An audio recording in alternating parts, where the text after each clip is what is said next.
Another key resource are people. We sometimes use a fancy word of human resources or HR, and I kind of think of people in a startup as two separate categories. One is finding qualified employees, and the other is for you, the founder.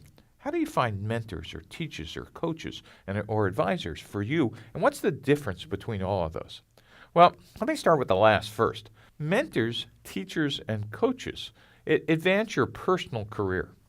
If you want to learn a specific subject, you find a teacher.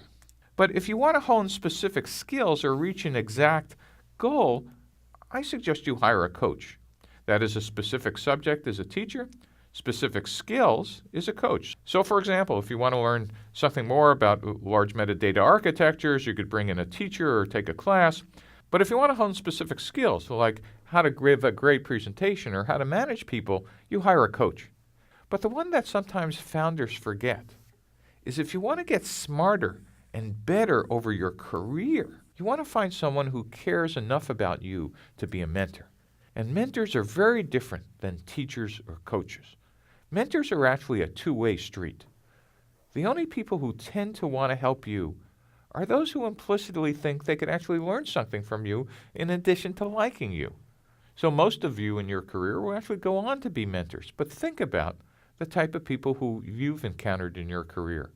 Implicitly, you've been giving something to them while they've been giving something to you. The last category in mentors, coaches, teachers are advisors. Now, advisors are people you need to help advance your company's success. Mentors, teachers, and coaches were about your personal success as a founder. But advisors really kind of bring generic advice, sometimes to you, but also to your VPs and your staff, etc.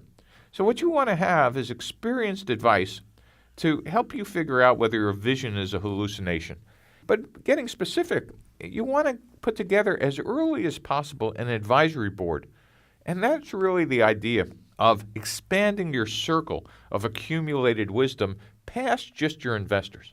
A mistake that founders make the first time is thinking that their venture capitalist or their angel investors are your advisory board.